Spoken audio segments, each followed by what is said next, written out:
Muito bem, meus amores, estamos de volta aqui na nossa aula de ciências, todos entusiasmados e entusiasmadas aqui, né?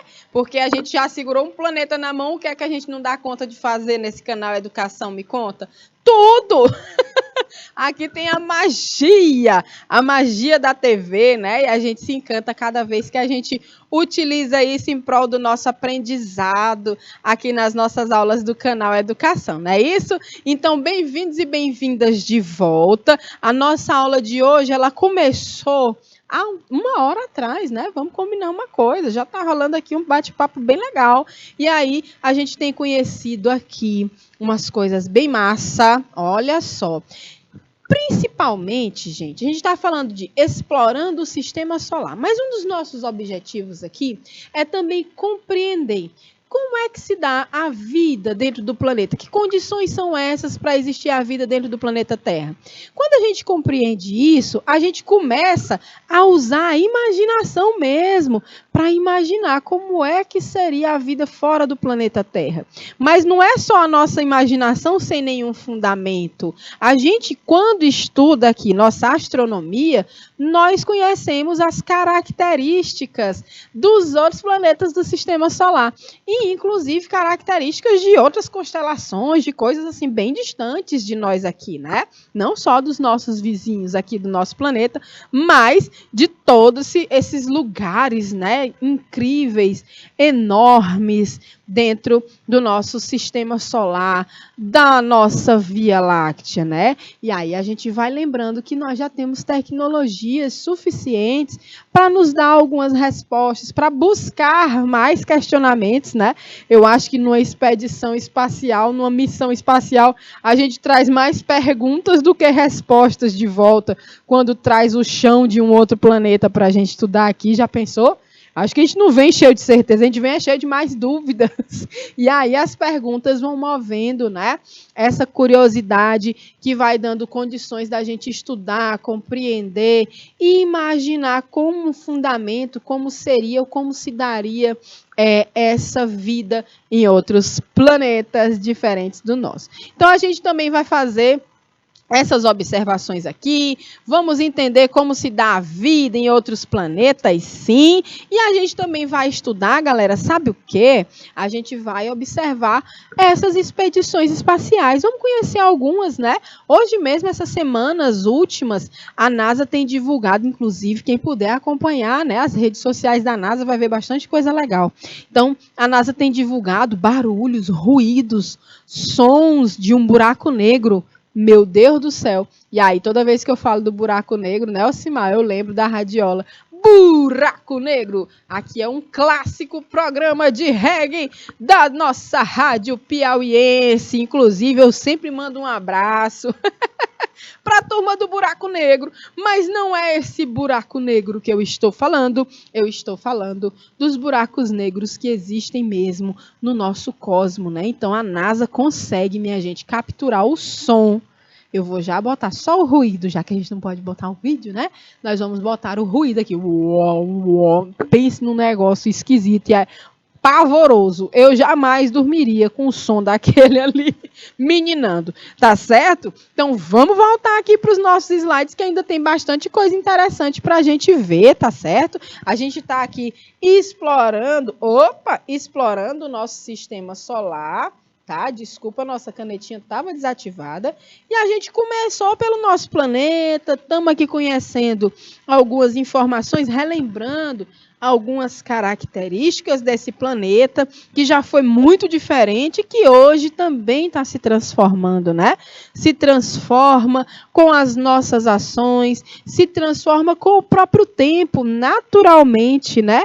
Meu Deus do céu, eu não estou acreditando no que eu estou vendo aqui no nosso chat. Chegou minha linda, querida aluna, Érica Fernanda. Que saudade de você, viu, dona Érica? Estou muito feliz com a sua visita aqui. E ainda mais que ela chega, ela não dá nem bom dia. Ela já vai dizendo assim, a melhor professora de bio e quiçá do Brasil. Não, gente, não aguento. Muito obrigada, Érica. Você que é uma excelente aluna. É um exemplo, uma querida. Um cheiro para você, meu amor. Obrigada pela visita aqui. Fica aí, rapaz. Érica, a gente está fazendo um monte de coisa bacana aqui hoje. A gente está falando sobre o sistema solar. e fazendo aí as devidas explorações, compreendendo as características do nosso planeta e dos planetas diferentes para a gente entender como seria essa vida humana ou outras formas de vida. ET, telefone, como é que ele fazia aquele dedão dele? O ET tinha um dedão bem grandão. ET, telefone, casa. Ele ficava o bichinho. Ô, gente, o ET não é do tempo de vocês, mas olhe, eu cresci assistindo esse filme, que quando eu era criança ele já era um pouco antigo. E as crianças achavam um ETzinho bem baixinho, barrigudinho. Gente, ela é muito fofo, o ET. E aí tem uma cena clássica que eles passam de bicicleta assim, voando na frente da lua. E uma cena que ele pede para ir para casa, que ele pede para ligar para casa. Oh, enchi meu olho de água aqui, com saudade, com peninha do ET, que tava com saudade de casa.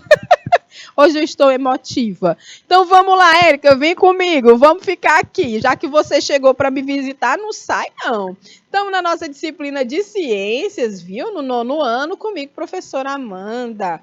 Tá certo, gente? Então, olha só. A gente estava falando aqui das mudanças no planeta Terra, de como foi que surgiu essa vida, né? Quais as condições que permitiram que surgisse a vida, né? E aí a gente chega nas contribuições científicas, nos experimentos que levam à contestação, né? A confirmação, melhor dizendo, não é contestar, é confirmar. A confirmação de que na Terra primitiva existiam condições para se criar as primeiras moléculas orgânicas, né? As primeiras moléculas que tinham carbono na sua formação, que se agrupavam e que logo depois foram formando as moléculas da vida. Então, um cientista que muito contribuiu para a compreensão de alguns desses aspectos foi Stanley Miller, né? Stanley Lloyd Miller. Em 1953, ele criou um dispositivo que simulava as possíveis condições da Terra primitiva. Então, como é que eram essas condições? Quente, muita descarga elétrica, radiação, né? A gente tinha aí o aquecimento dessa sopa nutritiva desses oceanos primitivos. Tudo isso foi simulado no experimento de Miller, né? E aí, como resultado final desse experimento, houve a formação de moléculas orgânicas. Quer dizer, o cara pegou essa vidraria louquíssima aqui, são vários balões, né, que são conectados por tubos de vidro. Esses dois eletrodos aqui, ó, eles descarregavam raios, correntes elétricas, né? Que seriam os raios que caíam no nosso planeta Terra. Aí tinha também o aquecimento, né, da água nesse balão. Então, o que é que surgiu a partir disso? Bem aqui, nesse balãozinho, se coletou as primeiras moléculas orgânicas que esse cidadão fofo aí, só um carinho que eu sempre faço, eu adoro fazer bigode neles, né? Esse cidadão fofinho, maravilhoso, esse grandíssimo cientista, simulou em laboratório as condições da Terra primitiva e conseguiu fazer no laboratório moléculas orgânicas. Então, possivelmente no planeta Terra aconteceu também dessa forma, né? Então, olha só, as teorias de Oparin e Haldane com a sopa primitiva, mostrando que as descargas elétricas, né? Mas a precipitação, a chegada da água da chuva, fazia com que surgissem alguns aminoácidos, né? Esses aminoácidos é um tipo de molécula orgânica que logo depois formariam proteínas e depois dariam origem aos coacervados, que foram as primeiras formas de vida no nosso planeta. Então, a gente tem várias teorias, essa teoria ela envereda para a teoria da evolução química, ela às vezes ela está ali próxima à teoria da panspermia, né? Que diz que as moléculas, as estruturas vitais, elas vieram de fora do planeta, carregadas aí por cometas, tudo mais, né? E aí a gente tem outras teorias que também são acreditadas até hoje. O criacionismo, né, que tudo foi criado por uma inteligência superior. Esse criacionismo geralmente está nas religiões, está nas cosmovisões, como a gente viu dos indígenas, né? Por exemplo, cada etnia indígena do nosso país, como nós já estudamos, né, algumas vão trazer várias histórias, mitos belíssimos que contam como eles compreendem dentro da cultura deles a origem da vida. Então, alguns trabalham sim com essa mistura, né? Tem criacionismo, tem panspermia na história toda, mas isso a gente chama de cosmovisão para o surgimento da vida ou a própria origem do universo, né? Na visão desses povos. Então, cada cultura pode sim trazer a sua compreensão de como isso aconteceu. Mas nós temos, né, que essas três teorias, elas se aproximam um pouco mais das teorias científicas, né? Essas aqui são as que a ciência consegue experimentar, testar e comprovar, tá bom? O criacionismo certamente é muito diferente e, em alguns casos, para algumas crenças, inclusive é bem superior, tá certo? O que não é um problema, a gente também não está aqui para dizer, né, o que é certo ou o que é errado, mas mostrar a diversidade como forma também de compreensão do mundo, né? Tem gente que consegue compreender à luz do criacionismo tudo que a ciência diz, então tá tudo ok, tá certo? Mas a gente precisa entender que existem teorias científicas, a ciência é uma dádiva humana, nós temos essa capacidade de testar, de experimentar, de discutir, de fazer experimentos que nos dão respostas, né? Nos dão direções para a gente entender como as coisas no nosso planeta acontecem. Então, para isso que serve a ciência, inclusive para facilitar a nossa vida, né? Tá bom? Então, tem essa origem da vida na Terra. Então, a gente se pergunta assim, essa panspermia, professora, a vida ela veio semeada pelo espaço, né? Então, algumas formas, né, resistentes, que a gente chama de esporos, elas chegaram por meteoritos. E a radiação cósmica não matou essas formas resistentes, não? Esses esporos? Ó, talvez os componentes da vida, não os esporos, né, que poderiam não tolerar a viagem, mas os componentes da vida, as estruturas, as moléculas, pode ser que tenham caído por aqui. Então, asteroides e cometas estão cheios de moléculas orgânicas. Isso aqui sim já é comprovado. Isso aqui sim a ciência já constatou. Quantos e quantos asteroides, cometas, né, meteoritos já caíram aqui e não foram estudados. Então, nos estudos, né, dessa composição, tem também essas moléculas orgânicas nessa composição desses elementos, desses corpos celestes. Vamos adiante que a gente ainda vai fechar isso aqui para começar o segundo momento, né? O criacionismo, a gente já falou um pouco, mas ele explica a origem da vida através de uma entidade divina. Como exemplo, o Gênesis, que é um dos livros, né? É um livro bíblico, inclusive, que explica a origem da vida à luz de um ser superior. Um ser superior criou tudo que existe. E olha, diz que foi em 7 dias, foi ligeiro bala. Tinha que ser muito superior mesmo, né? Então, a gente tem também essas explicações. Não só, eu estou dando um exemplo do Gênesis, que é um livro de uma religião muito, né, das religiões mais abundantes aqui no nosso país, mas existem de outros livros, outras religiões, outras doutrinas que trazem também essas explicações. E aí é tudo criacionismo. O criacionismo, ele não é só o cristão, não, né? Tem o cristão e tem os outros. Então, quando eu trago uma cosmovisão que traz uma ideia de que um ser superior, como Iepáburo, a avó do mundo para o povo tucano, se eu não me engano, eles também, né, se a gente observa que foi uma inteligência superior que criou algo, a gente também trabalha com o criacionismo, mas a gente chama isso de cosmovisão, porque é da cultura de algum povo, tá bom? Então, a gente tem, por exemplo, que esse criacionismo ele é fixista, esse criacionismo cristão, e aí eles defendiam que ele também defendia a teoria que negava a evolução e afirmava que os seres vivos não se modificavam, foram todos criados e assim vão permanecer com o passar do tempo. Então, o fixismo é diferente do evolucionismo, é, na verdade, o contrário do evolucionismo, tá certo? E isso aqui a gente já estudou, por isso que eu estou colocando adiante, tá bom? Então, antes da gente continuar, a gente vai começar aqui a observar as condições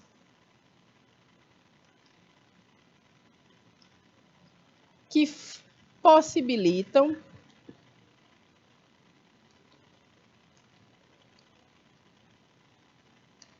a vida no nosso planeta. Tá certo? A primeira que a gente vai ver, são várias, né? A gente vai estudar algumas. A gente vai observar aqui a pressão atmosférica. E aí a gente tem que no nosso planeta tem atmosfera, mas tem outros planetas que não têm. Então tem planetas que não têm pressão atmosférica porque eles não têm atmosfera, né? Então a gente observa que é diferente demais. Por isso que não dá para sobreviver, ou que pelo menos, né, seria uma situação arriscada para um humano sobreviver num ambiente que não tem, por exemplo, pressão atmosférica, né? Então, a atmosfera é a camada de gases e partículas atraídas pela gravidade. A gente já estudou o que é a gravidade. A gravidade é um campo, é uma energia muito forte emitida pela Terra, que tem uma massa, um tamanho muito grande, então ela vai puxar tudo para o centro, para o seu eixo, né? Então, essa gravidade também atrai os gases e as partículas desses gases para ficar coladinhos aqui no nosso planeta. Então, a atmosfera ela não se dissipa, não se dispersa do nosso planeta Terra por conta da gravidade. É mais uma das coisas que a gravidade puxa, né, para o centro do nosso planeta. Tá? Então, existe ainda a força-peso, que é uma outra condição, né, uma outra força, que exerce uma pressão sobre a superfície terrestre, e essa força-peso, nesse caso, ela vai ser representada pela pressão atmosférica. Então, as unidades para medir a pressão atmosférica mais comuns são essas aqui, ó. O milímetro de mercúrio, o ATM, o IMBAR, né? Hectopascal e o Pascal. Né? Que é a unidade no SI, no Sistema Internacional de Unidades e Medidas. Quando você pega aqueles termômetrozinhos que tem ainda aquele líquidozinho, né? Que a gente vê aqui a temperatura subindo, ali é mercúrio, então ele sobe alguns milímetros, né? Então, era uma unidade de medida que é bem conhecida, é bem antiga, e ela serve para medir pressão atmosférica, milímetro de mercúrio, as mais utilizadas, milímetro de mercúrio, ATM e Pascal. O milímetro de mercúrio, ele é usado também para medir, não é só a pressão atmosférica, não. Mede-se também a pressão arterial.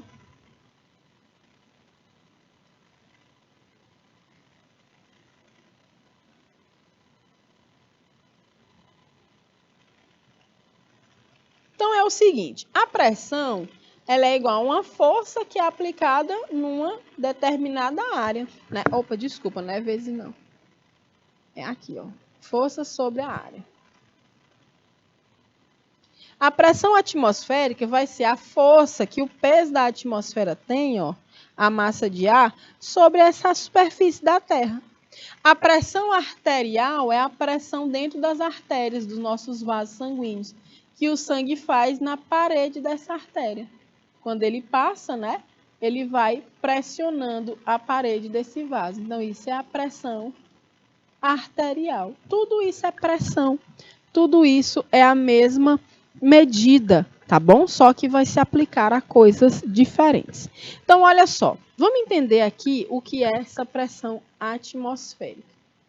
Presta atenção aqui. Se eu tenho uma elevada altitude em lugares muito altos, a pressão vai ser mais baixa. Por quê?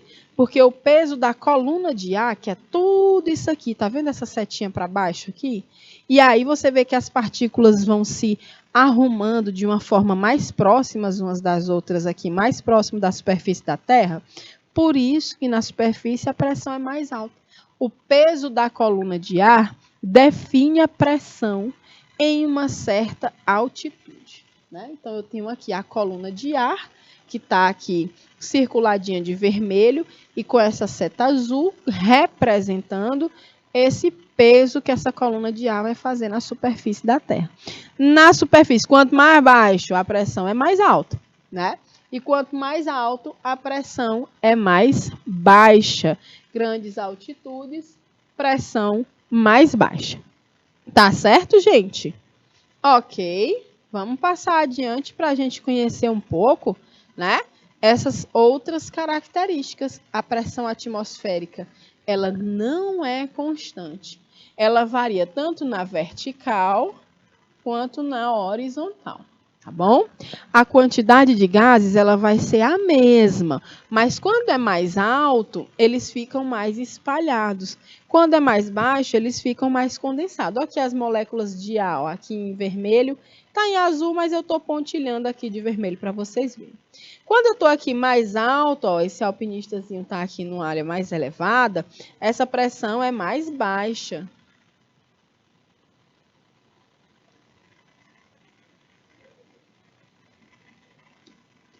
Baixa. Agora, se ele está aqui embaixo, se ele está descendo, essas moléculas de ar, ó, elas ficam mais juntinhas. Então, essa pressão aqui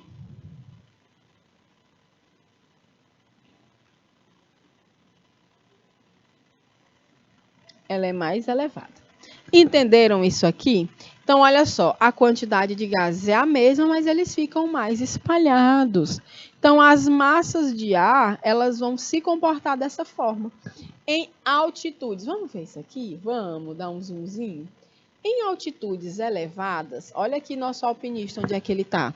As moléculas de ar ficam mais distantes umas das outras, portanto, é menor a pressão atmosférica. E aí, gente, isso aqui é o que a gente chama de ar rarefeito. Não é fácil você respirar nessas situações. Tem gente que faz viagens, né, para fazer escaladas, para subir determinados lugares, para visitar determinados lugares que têm uma altitude elevada, e na subida essas pessoas passam mal, se sentem tontas, ficam mal-humoradas, né, sentem dor de cabeça, não conseguem respirar direito. Por quê? Porque a distribuição das moléculas do ar é diferente. E aí, quem não tem costume, não é aclimatado, né, com isso, sente muito essa síndromezinha que dá, né, nessa dificuldade por conta da altitude e da baixa pressão atmosférica.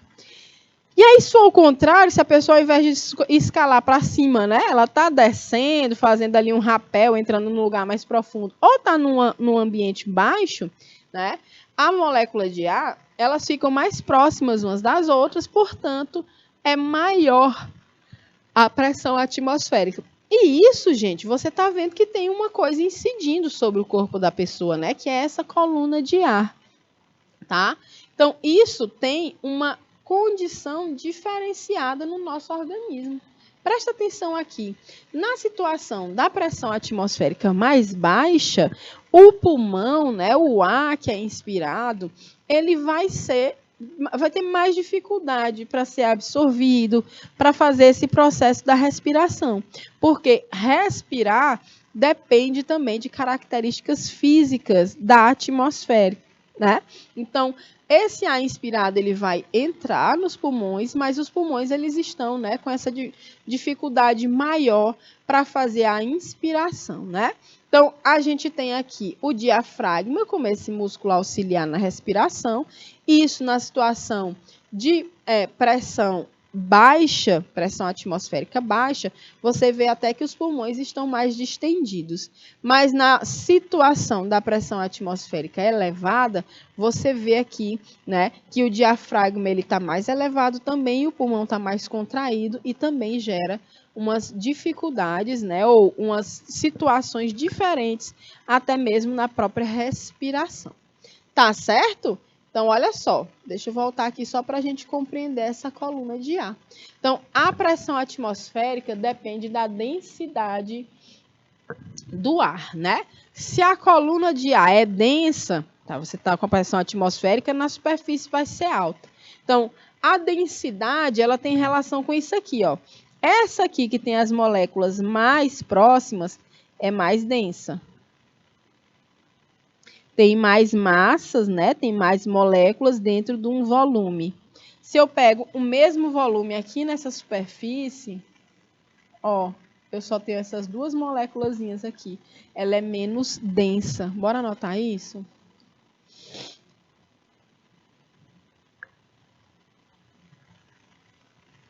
Aqui, ó. Pode colocar aqui, menos denso. Menos densa.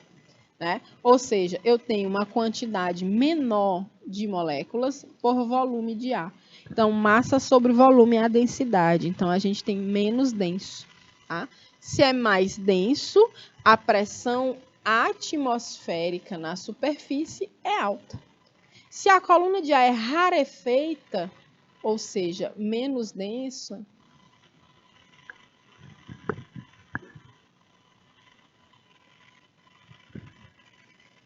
espirrando, hein? Tava demorando.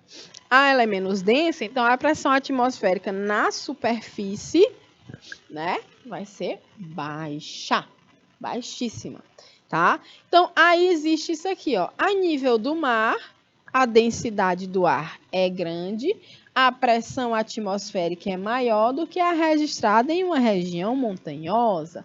Então eu tenho aqui, ó, na região da superfície dessa montanha, uma maior altitude. Então, eu vou ter uma menor pressão atmosférica.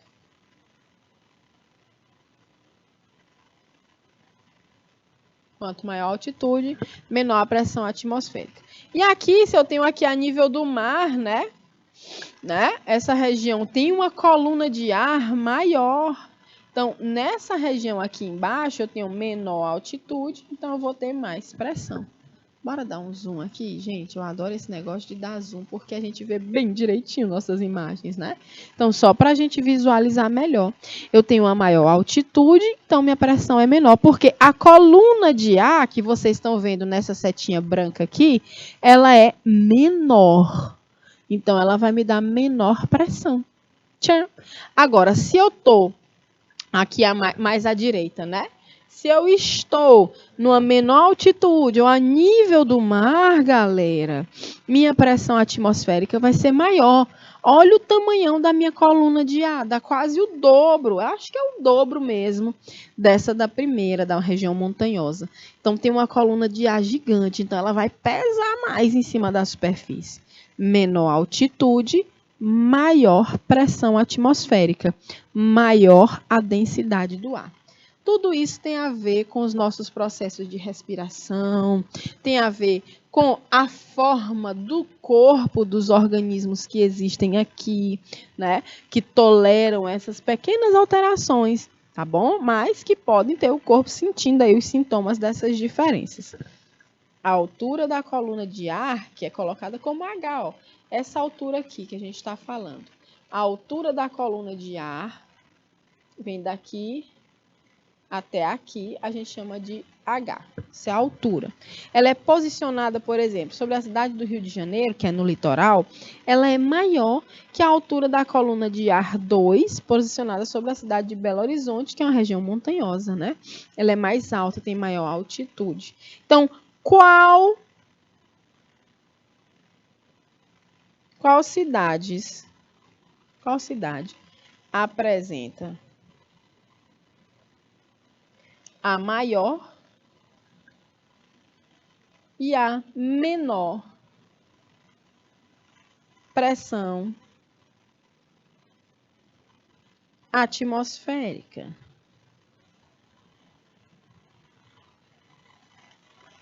Qual dessas duas? Observando o que a gente já colocou aqui. Então, eu vou deixar vocês analisarem. Eu vou dar 2 minutinhos na tela e a gente já volta para vocês responderem a essa pergunta. Qual a cidade tem a maior ou menor pressão atmosférica? Quem tem a maior? Rio de Janeiro ou Belo Horizonte? Quem tem a menor? Rio de Janeiro ou Belo Horizonte? Leiam a informação. Em 2 minutinhos eu estou de volta para comentar. Valendo!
Muito que bem, então vamos fazer a análise dessa pergunta olhando essa imagem. Vejam bem, olha só, a gente tem duas cidades, então a gente vai ver qual a maior coluna d'água. Rio de Janeiro é uma cidade que fica numa área litorânea, então eu vou apagar tudo isso aqui para a gente fazer a observação na imagem, depois eu dou um zoom para a gente ver melhor, tá bom? Então vamos supor que aqui está o Rio de Janeiro.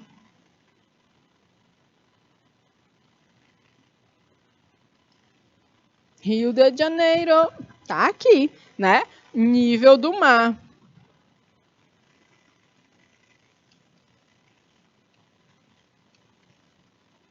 Então, a coluna de ar vai ser gigantona. Olha aqui, ó. Tchan. Porra, professora, porque ela tá lá embaixo, ó. Tá no nível do mar mesmo. Essas regiões a nível do mar, elas são mais baixas. Então, se é menor a altitude, maior pressão atmosférica. Então, o Rio de Janeiro vai ter maior pressão. Ixi, mais pressão atmosférica. Então, eu vou botar assim, mais PA. Maior pressão atmosférica. Vou botar assim abreviado para vocês entenderem depois.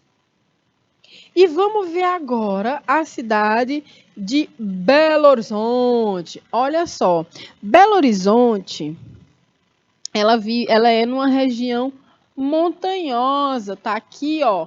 Belo Horizonte tem uma coluna de ar menor, porque ela é muito alta a região onde ela fica, é nas montanhas. Então, maior altitude, menor pressão atmosférica, BH.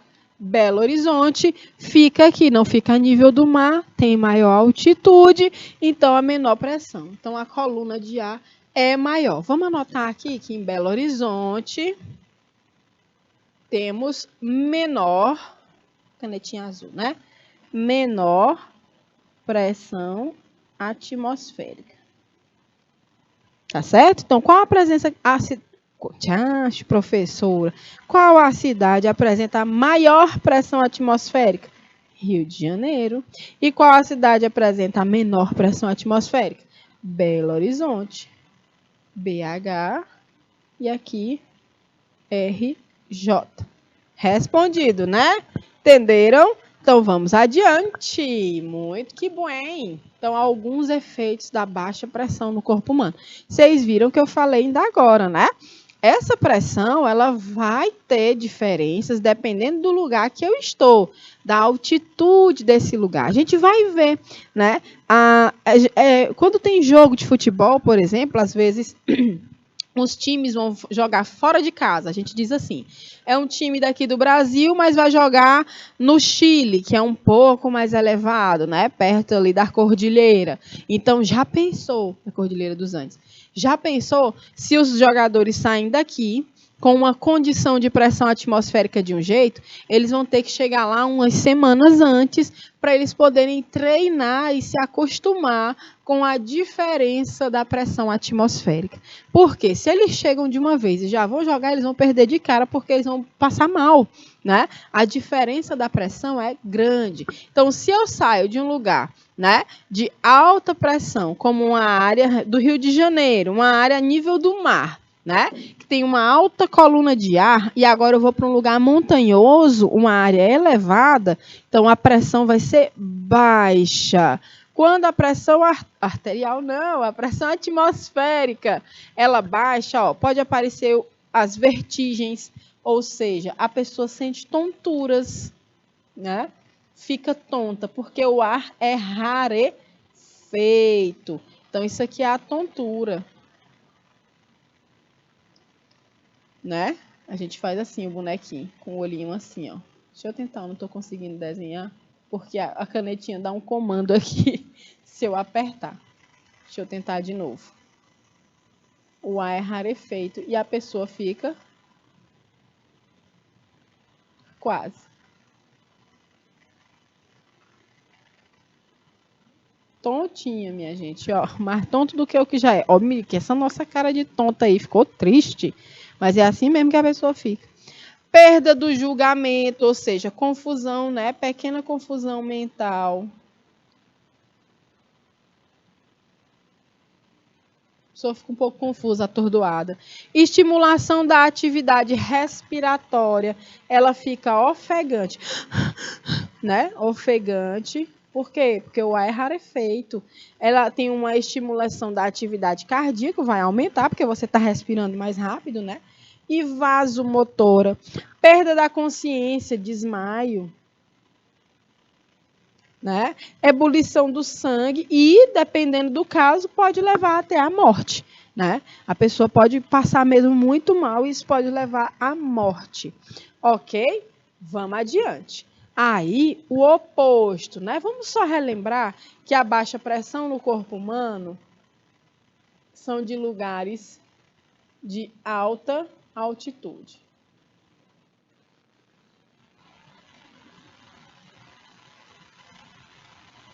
E aqui, a alta pressão no corpo são em lugares de baixa altitude. Tá certo? Então, olha só. Esses efeitos da alta pressão no corpo humano são também, né, sentidos quando é o contrário, quando a pessoa está numa região mais elevada e vem para a região, por exemplo, a nível do mar, de baixa altitude. É sentido no corpo também, né? A compressão em todo o volume do corpo humano é como se fosse quase que uma pessoa se sente até esmagadinha. Isso a gente não sente tão forte no ar. Mas, por exemplo, existem alguns esportistas que eles têm uma brincadeira besta de mergulhar quão profundo eles conseguem, né? E um dos riscos desse mergulho na água, né, que é muito mais densa que o ar, é de estourar os ouvidos, né? Os tímpanos podem romper as membranas timpânicas. A pessoa pode ter um esmagamento. O peso, né, dessa coluna de água, que é sempre mais densa que a do ar, pode levar ao esmagamento desse corpo, né? Então, o corpo é composto principalmente de sólidos e líquidos, né? Aproximadamente incompressíveis. Então, vai dar variação de pressão arterial, portanto, vai afetar as cavidades do corpo humano. Há um aumento proporcional da pressão sanguínea, vai aumentar a pressão arterial. Né? E isso vai fazer com que haja um aumento também da pressão nos tecidos corpóreos. Lembra que a gente falou, né, que a pressão arterial é a pressão que o sangue faz nas artérias. Se eu tenho uma baixa altitude, eu tenho uma altíssima pressão atmosférica que faz com que haja também um aumento dessa pressão arterial. Né? Então, o aumento da pressão sobre a membrana timpânica no ouvido pode provocar a sua ruptura, produzindo dor e comprometimento da audição, né? Pode dar também vertigens, né? A tontura, alteração da temperatura do corpo. Ocorre também o efeito de compressão dos seios da face, né? Esses espaços cheios de ar, localizados nos nossos ossos em torno do nariz. Isso causa dor facial ou cefaleia. Professor, o que é cefaleia? É a velha e boa dor de cabeça. Tá bom, gente? É a dor de cabeça. Tá certo? Ok, babies? Vamos adiante, que a gente está compreendendo aqui a pressão atmosférica como uma das características que viabilizam, né, consequências da atmosfera, da presença dela, mas que também viabilizam a vida. E aí, isso a vida no planeta Terra. Agora a gente vai falar da gravidade. Presta atenção. Quem já ouviu falar da história que Isaac Newton estava sentado embaixo de uma macieira e uma maçã, pofo, se papocou no cachola dele. E essa maçã foi o que levou, diz a lenda, né? Diz a história, que levou ele a pensar em quais fatores que fazem com que tudo que cai para baixo. Por que as coisas não voam? Tipo, se essa canetinha cair, ela vai cair aqui na bancada, né? Vai cair aqui para baixo. Então, essa gravidade, ela tem a gravidade clássica, que é essa lá da física clássica de Newton, mas com o aumento dos estudos, a gente tem a compreensão desses campos gravitacionais, dessa energia gravitacional, que inclusive influencia não só o que existe na superfície do planeta, mas todo o nosso sistema solar, como a gente já estudou também. Então, a gente tem a gravidade moderna, né? Então, a gente hoje, antes, o que a gente chamava de gravidade nula, essa gravidade nula, depois a gente vai ver que ela meio que não existe. O que existe é a microgravidade. Ou seja, uma energia gravitacional baixa, fraca, né? Então, aqui a gente tem um dos principais físicos do nosso planeta, né? Que inclusive tem livros e filmes sobre ele, né? Documentários. É bem legal. O Stephen Hawking, ele é experimentando, né? Uma situação de gravidade, de microgravidade, ou gravidade nula, como a gente conhecia antes, né? Onde ele está flutuando. Né? Então, ele sofre de uma doença degenerativa que retirou dele os movimentos, né, do corpo, mas a atividade cerebral desta criatura genial, é um gênio da física, é intensa, então ele conseguia se comunicar, né, a partir de estímulos computacionais, ele conseguia se comunicar mesmo e continuar os seus estudos de física. Né? Muito interessante como vive esse cientista. Tem até filmes sobre a vida dele. E aí, oh meu Deus, eu achei essa imagem horrorosa. Ontem ainda corri para trocar. Mas aqui para representar que, na situação como temos aqui no planeta, uma situação como essa aqui, triste e trágica, vai fazer com que haja a queda. Porque esse corpo vai ser atraído para baixo. Mas eu, sinceramente, não tolerei essa imagem. Ela parece ser uma imagem muito violenta, né? Então, por favor, desconsiderem, imaginem aí jogando uma bola, tá bom? Então, vamos ver aqui. A gravidade, o que é que ela faz? Puxa tudo para baixo. Para baixo, não. Para baixo é o que a gente percebe, mas, na verdade, ela está puxando tudo para o centro da Terra. Ou seja, a Terra está aqui, seu eixo, e essa força gravitacional vai ser essa força de atração desse nosso planeta gigantesco que está puxando tudo que existe na sua superfície para o seu centro, para o seu eixo. Tá certo? Professor, e por que tem a ver uma imagem de uma senhora idosa, né? Olha só, porque a gente vai ter o efeito dessa gravidade até nos músculos da face. Olha isso aqui, ó. A gravidade, ela vai sempre atuar nesse sentido. Então, até as nossas rugas são indicadoras, né? Olha isso aqui, ó. A flacidez da pele por conta da perda do colágeno com o adianto da idade vai fazer com que essa pele também seja puxada para baixo. Então, com o passar do tempo, nós estaremos, né? Se Deus quiser e nos permitir envelhecer com saúde, a gente vai ter rugas que vão indicar que a gravidade já puxou muito nosso corpo, né? Até que um momento ela vai puxar a gente mesmo para o buraco, que é o dia que a gente vai morrer todo mundo. Ave Maria, professora, que tragédia. Ora, é o sentido da vida, né? Então, a gente tem aí a gravidade mostrada, né, também nessa imagem de um ser vivo mostrando o sentido dessa força, né? Então, essa gravidade, ela já foi bastante estudada, continua sendo estudada, né? O que é essa gravidade? É uma das forças fundamentais da natureza, onde objetos portadores de massa exercem atração uns sobre os outros. Então, confere peso aos corpos, fazendo com que tendam a cair no chão. Então, tudo que tem massa tem gravidade. Só que eu já expliquei para vocês que a gravidade do nosso planeta ela é tão forte, mas tão forte, que ela vai ser maior do que toda e qualquer gravidade de todo e qualquer objeto aqui na superfície. Então, a gravidade do planeta Terra vai vencer todo mundo. Tá certo? Então, ainda falando um pouco sobre essa gravidade, ela tem uma importância para a vida. Por que eu estou falando da gravidade aqui nessa nossa aula de explorando o sistema solar? Porque tem planetas que não têm uma força gravitacional. Então, a força gravitacional, sendo inexistente, inviabilizaria também a nossa vida como ela existe no planeta, né? Seria necessário que esses seres vivos tivessem outras adaptações, né? Então, a gravidade, por exemplo, vamos fazer aqui uns checks, né? Nessas nossas informações. A gravidade segura a nossa atmosfera. Ela deixa sem a atração da gravidade, faz com que essa camada de gás fique aqui presa, nos protegendo.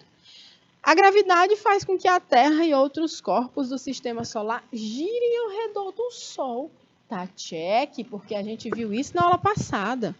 A Terra, inclusive, gira em torno do seu próprio eixo devido às condições iniciais de formação do sistema solar.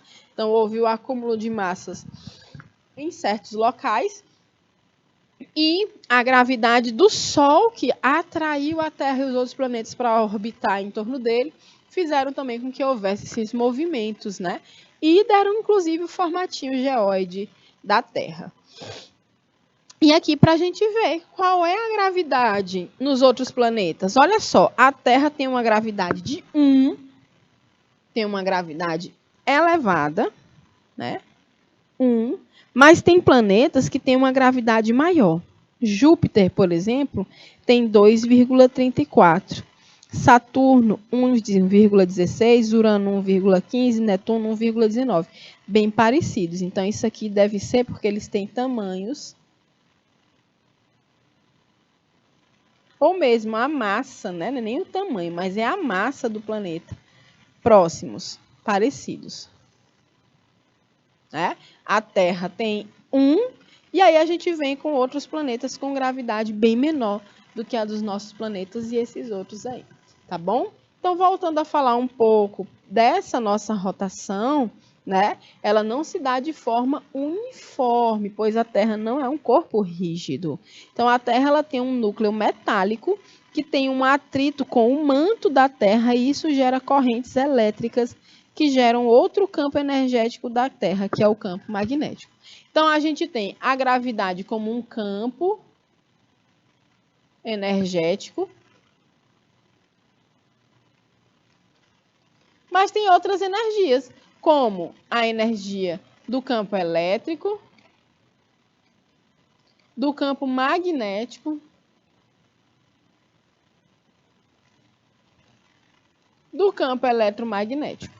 Tá certo? Tudo isso tem relação com a forma com que a vida existe aqui no planeta, né? Então, esse campo magnético falado na Terra, que é provocado por conta do movimento no interior do planeta, ele protege a gente do vento solar, por exemplo, que contém partículas, né, capazes de afetar a vida.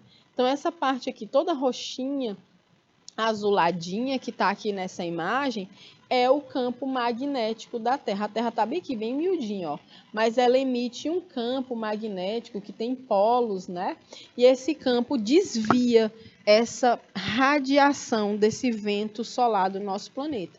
E isso também protege o nosso planeta e a vida como ela é. Fora do planeta não tem nada disso, ou pelo menos as características desses fenômenos são um pouco diferentes, né? Então, existe o campo magnético, o campo gravitacional dos outros planetas do sistema solar, mas eles dão condições diferentes. Por isso que nunca foi encontrada vida como a nossa biodiversidade em outros planetas. Então, pode ter existido vida, mas de uma outra forma, né? Então, um período de rotação e a vida. Então, um planeta também, né, ele não pode ficar muito tempo com a mesma face apontada para o Sol. Então, esse é o exemplo de Mercúrio. Está aqui o Sol e Mercúrio demora muito para fazer o movimento de rotação dele. Ele demora demais, ó. Demora na rotação. Então, quer dizer o quê? Demora a rotação. Então, isso quer dizer, sabe o quê? Que Mercúrio vai demorar para girar essa face aqui que está, ó. O Sol está incidindo aqui todo o tempo desse lado. Então, esse lado vai esquentar mais, né? Esse lado aqui vai ficar mais frio, ou pelo menos menos quente, né? Se tratando de Mercúrio. Então, essa demora na rotação traz alguns efeitos. O ano dura menos tempo que um dia em Mercúrio. Um dia em Mercúrio é mais demorado do que um ano na Terra. Eita, se a gente diz assim, eita, meu Deus, que hoje o tempo não está passando. Quando você pensar nisso, imagine Mercúrio. Como é que não é? Que um ano inteiro é um dia em Mercúrio. Dura menos do que um dia em Mercúrio. Então, você passa um ano com a cara virada para o Sol. Imagina o planeta um ano com um pedaço virado para o Sol. Aí depois é que ele vai girando. 2 anos, 3 anos. Para virar todo, para dar um movimento completo de rotação, demora bastante tempo. Então, olha só. A gravidade, né? Ela também vai ter efeitos no corpo que, no nosso planeta, traz aqui alguns efeitos para a nossa saúde que em outros planetas não tem, ou é bem diferente, né? Então, eu tenho aqui a microgravidade, a gravidade baixa. Ou que o povo chamava de gravidade... Eita, letra feia. Não, professora, bora melhorar um pouquinho aí, né? Você reclama também das letrinhas da gente, que a gente pede que melhore um pouquinho. Então, eu vou também tentar melhorar a minha, ó. A microgravidade, ou seja, a gravidade baixa, ela vai provocar o que na gente, gente?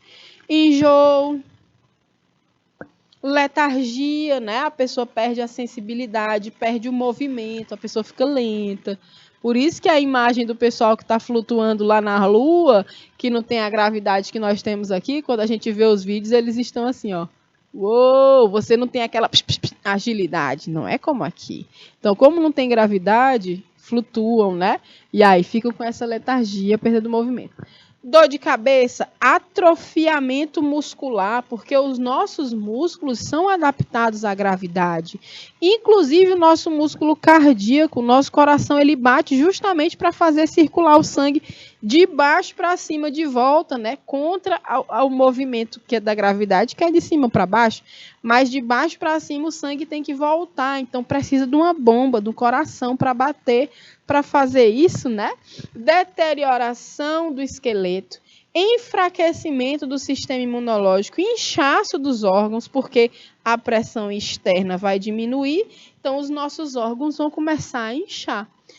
Diminuição na produção de glóbulos vermelhos, né? Vai afetar o transporte de oxigênio, o gás carbônico, a perda de peso, a congestão nasal, muita flatulência. Vocês sabem o que é isso? Flatulência é pum. Então a pessoa vai ficar peidorrenta. Não pode, gente. A Fátima deu uma risada. Deixa eu desenhar aqui um punzinho. Pum. Que o ó, professora, Nancy, com a gravidade, já tem gente que tá para matar a gente aqui na sala. Imagina com a gravidade, microgravidade, ia ser o fim, as trevas, a emissão de gases, né? Ia ser quase uma atividade vulcânica aqui, todo o tempo emitindo gás, né? Poxa, lá estamos nós, mais uma vez, perto da hora do almoço, falando de quê? Hoje, de pum, gente, que aumenta nas situações de microgravidade. Então, vocês imaginam como não deve ser a brincadeira dos astronautas dentro das missões. Tá contigo? O outro, pega esse, segura esse. O tempo todo, que horror. Não, vamos passar logo disso. Vamos voltar para cá. Pode afetar também o sono, tá? Então, você imagina que as pessoas que viajam, né, que tiveram essa condição, inclusive porque estudaram muito e estão, no mínimo, trabalhando na NASA, eles têm todos esses efeitos na saúde de uma baixa gravidade quando fazem nessas viagens para fora do planeta, que acontece também, né? E tem bilionários aí que já estão querendo se organizar para dar rolê em Marte. Sim, isso é verdade. Eles têm dinheiro suficiente para... Não, vou fazer um passeio. Para onde? Não, vou viajar. Para onde? Vai de barco? Vai de navio? Vai de avião? Não, vou de foguete mesmo. Vou dar um rolê ali em Marte. O quê? Pois tem gente que tem dinheiro para isso. Chora, paixão. Chora você que estudou para ser professor e está aí na mediação. Não pode dar uma volta em Marte. A gente também aqui, a gente também não ficou para trás, meus amores. Aqui a gente segurou, foi o planeta na mão ainda agora. Ô, besteira, a gente ir em Marte, né não? Aqui no canal a gente pode tudo. Então, não chora que a gente consegue algumas coisas importantes por aqui também. Né? E aí, gente... A gravidade, ela também pode ser bem maior, né? Quando eu tenho uma alta aceleração da gravidade, ela é o contrário da microgravidade, né? Uma gravidade mais elevada. como em Júpiter, por exemplo, né? Então eu tenho a explosão dos órgãos, porque já vai ser muito forte essa pressão externa, então os nossos órgãos vão explodir. Então o nosso corpo não aguenta mais que 5G, né, de gravidade, a gente tem 1 aqui na Terra. Mais que 5 a gente não aguenta, a gente desmaia e explode o nosso corpo, né? Então existiram alguns experimentos, inclusive em épocas bem difíceis, né, de guerras e tudo mais, experimentos nazistas que levavam as pessoas para altas altitudes para ver o efeito no corpo, coisa horrorosa também. Então, com tantas restrições para a existência e manutenção da vida, então nós somos seres altamente improváveis, viu? Para a gente ter dado certo foi um acaso muito grande, né? Então, olha só. No planeta Terra, a gente tem todas essas condições. Então, a gente fica aqui com vocês para finalizar a aula. A gente sugere que vocês façam a leitura, né, desses 2 links, que na próxima aula a gente começa comentando eles. Façam a leitura desses 2 links que estão sugeridos aqui nos nossos slides. A gente se vê na terça que vem, já sendo outubro, né? Então, a gente se despede de setembro. Um cheiro bem enorme para vocês. Até terça que vem. Tchau, tchau e bom dia.